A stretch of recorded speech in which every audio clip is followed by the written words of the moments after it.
Bienvenue sur Essentiel Academy. Bonjour à tous. Dans cette vidéo, nous allons étudier la stabilité des variétés allotropiques de l'étain en nous appuyant sur les notions d'enthalpie libre, d'enthalpie et d'entropie de transformation. À travers cet exercice, nous déterminerons la forme allotropique stable de l'étain à température ambiante en appliquant les critères thermodynamiques d'équilibre et d'évolution. Nous lisons l'exercice. Il nous dit que l'étain, c'est-à-dire SN, existe sous deux formes polymorphes, l'étain gris ou SN-alpha et l'étain blanc ou bien SN-bêta. Ces formes sont en équilibre sous la pression P égale à P0 à la température de transformation est égale à 286 Kelvin. L'enthalpie standard de réaction de la transformation l'étain bêta vers l'étain alpha vaut delta H de transformation moins 2090 joules mol moins 1. Il nous demande en première question calculer l'entropie standard de réaction de cette transformation et la deuxième question en supposant l'enthalpie et l'entropie standard de changement d'état indépendantes de la température, c'est-à-dire on travaille dans les approximations d'Enningham, en déduire quelle est la forme stable de l'étain à 298 Kelvin sous la pression P égale à P0. On démarre la solution. À température T égale à T transformation, le système est à l'équilibre. Il vient alors que le potentiel chimique de l'état est le même dans les deux phases. Comme il s'agit de phases condensées pures, l'activité de l'étain dans chacune des phases du système à l'équilibre vaut 1. Il vient alors que à la température de transformation, je peux écrire que le potentiel chimique de l'étain bêta est égal au potentiel chimique de l'étain alpha. Et puisqu'on se trouve dans une phase condensée, l'activité vaut 1, log de 1 égale à 0, il vient alors que le potentiel chimique standard de bêta est égal au potentiel chimique standard de alpha. Le potentiel chimique standard d'une espèce s'identifie à son enthalpie libre molaire standard. On en déduit la relation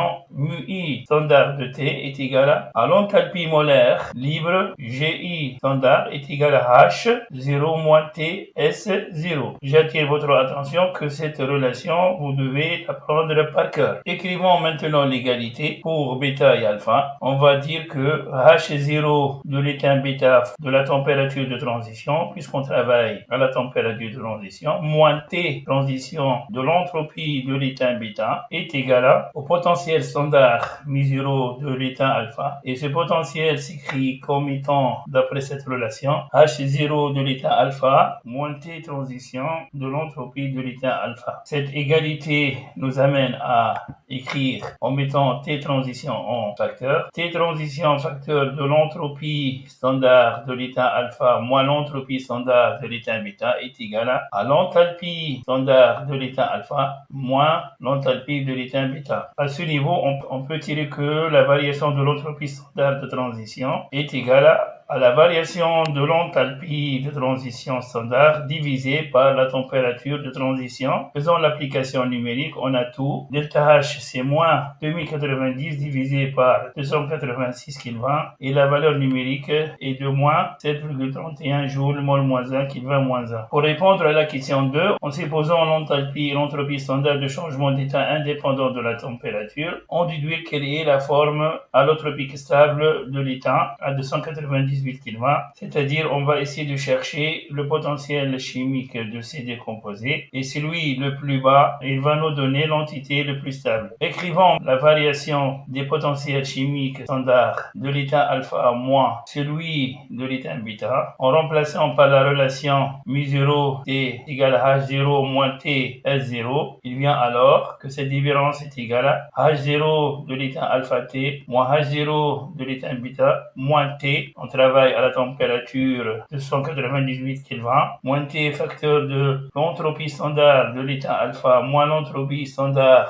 de bêta est égal à la variation de l'entropie de transition ou bien de transformation standard moins T, la variation de l'entropie standard de transition. Et puisque on se limite dans le cadre de l'approximation d'Enningham, il vient alors que cette différence entre les deux potentiels chimiques est égale à la variation de l'entropie de transition qui est indépendante du temps moins T, la variation de l'entropie de transition standard. En remplaçant delta delta S0 trouvé à ce niveau, on trouve delta H0 de transition est égal à moins T, et je remplace delta S0 par delta H0 de transition sur la température de transition. Mettons en facteur delta H0 de transition, facteur de 1 moins T sur T de transformation. Sachant que la variation de l'enthalpie standard elle est négative, la température T 298 Kelvin elle est supérieure à 286 Kelvin, on peut écrire que T elle est supérieure à T de transformation. Il vient alors que 1 moins T sur T de transformation elle est négative. Par conséquent, on a le produit delta H multiplié par 1 moins T sur T de transformation.